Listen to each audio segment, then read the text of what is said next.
Menanam jagung sudah menjadi kebiasaan turun-temurun di NTT. Oleh karena itu, cukup banyak ditemukan jagung dengan sifat tertentu dan sering disebut varietas lokal. Varietas lokal dapat berbeda di setiap daerah, namun umumnya berumur pendek, berukuran tidak besar, dan dapat berwarna kuning, putih, ungu, atau campuran. Untuk meningkatkan hasil penanaman, Wiman perlu diajak menggunakan benih unggul bersertifikat. Benih unggul bersertifikat adalah benih unggul yang sudah memiliki sertifikat dan memenuhi standar mutu benih. Hal itu dibuktikan dengan adanya label benih. Benih ini telah melewati pengujian-pengujian baik di lapangan maupun di laboratorium. Sudah bisa menjamin hasil usaha tani dari petani, yaitu dibuktikan dengan adanya peningkatan produksi dengan menggunakan benih bersertifikat bermutu ini. Ada 2 lembaga yang berhak mengeluarkan label benih, yaitu yang pertama, lembaga pemerintah, dalam hal ini UPTD Pengawasan dan Sertifikasi Benih, Dinas Pertanian dan Ketahanan Pangan, dan yang kedua adalah lembaga sertifikasi sistem mutu yang dimiliki oleh lembaga produsen benih pihak swasta. Kemudian di label itu sendiri juga harus memuat mengenai identitas benih, produsen benih, alamat produsen benih, jenis varietas benih, dan kelas benih. Hasil uji mutunya harus tertera dengan jelas, kadar airnya, daya kecambahnya, berapa benih kotoran, berapa benih murni, maupun berapa campuran benih varietas lainnya. Di dalam label itu juga harus jelas tertera tanggal ujinya, kemudian tanggal masa laku edar daripada benih itu sendiri.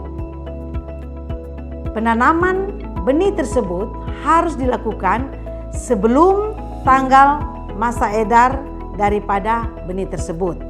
Keterangan yang selengkapnya mengenai syarat-syarat benih bermutu, benih unggul maupun benih bersertifikat dapat kita baca di dalam Keputusan Menteri Pertanian nomor 966 tahun 2022. Teman-teman, ayo kita pastikan bahwa petani kita harus menggunakan benih unggul bersertifikat.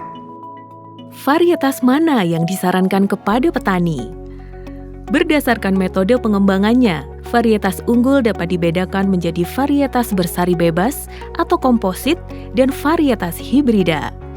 Keduanya telah diperkenalkan di NTT melalui berbagai program pemerintah. Beberapa hal yang perlu dipertimbangkan dalam memberikan saran, di antaranya, sebagian besar masyarakat NTT bertanam jagung untuk memenuhi kebutuhan pangan dan pakan rumah tangga. Rasa jagung, ketahanan simpan, dan nilai gizi jagung menjadi pertimbangan penting. Sifat ini umumnya lebih banyak terdapat di jagung komposit, memiliki potensi produktivitas lebih tinggi dari varietas lokal, yaitu 4-7 ton per hektar. Di beberapa daerah, masyarakat bertanam jagung untuk dijual seluruhnya, maka umumnya sangat mementingkan angka produktivitas jagung. Jagung hibrida memiliki potensi produktivitas lebih tinggi dari varietas lokal maupun komposit, yaitu lebih dari 9 ton per hektar. Untuk mendapatkan hasil produktivitas sesuai potensinya, penanaman jagung hibrida perlu disertai dengan pemupukan dan ketersediaan air yang baik. Selain itu, varietas hibrida merupakan keturunan pertama dari hasil persilangan. Penggunaan benih hanya bisa 1 kali saja. Jika hasil panen jagung hibrida ditanam ulang, maka hasil pertanaman jagung menurun drastis karena terjadinya perubahan sifat. Harga benih hibrida juga jauh lebih tinggi dari komposit, bisa 3 hingga 10 kali lebih mahal. Oleh karena itu, penanaman jagung hibrida memerlukan investasi yang cukup agar mendapatkan hasil tinggi dan menguntungkan. Di sisi lain, hasil panen dari varietas komposit lebih bisa ditanam ulang. Akan tetapi, tetap terjadi penurunan kemurnian yang mempengaruhi sifat unggul sehingga tidak disarankan lebih dari 4 kali serta perlu ditanam dalam populasi minimal 400 tanaman. Ada banyak pilihan varietas benih komposit maupun hibrida. Masing-masing varietas memiliki sifat dan kondisi pertumbuhan optimal. Misalnya, ketahanan terhadap cuaca kering, kebutuhan pupuk, ketinggian lahan tanam, ketahanan penyakit, dan lainnya. Penyuluh dan pendamping lapangan perlu memperhatikan kesesuaian antara kondisi pertumbuhan optimal varietas dengan kondisi lahan pertanaman. Agar hasil pertanaman jagung yang baik dapat terus berkelanjutan, baiknya petani disarankan menggunakan benih yang tersedia secara kontinu sehingga tidak hanya mengandalkan benih bantuan. Benih komposit sudah tersedia juga di pasar komersial, di antaranya oleh produsen benih Tiga Putri Mandiri, Dalasika, Sehati Toka, dan lain-lain. Varietas unggul mana yang sesuai untuk digunakan petani NTT? Komposit yang cukup populer dan adaptif di NTT adalah varietas Lamuru. Varietas ini enak dan tahan kering, dan dengan budidaya yang baik, potensi hasil dapat mencapai 7-8 ton per hektar. Selain itu, ada juga varietas yang memiliki nilai gizi lebih tinggi, misalnya Srikandi kuning dan Srikandi putih yang memiliki kadar protein tinggi, serta Profit A yang memiliki kadar vitamin A tinggi. Penyuluh dan pendamping lapangan dapat bekerja sama dengan produsen benih lokal dan kader posyandu untuk memperkenalkan varietas unggul.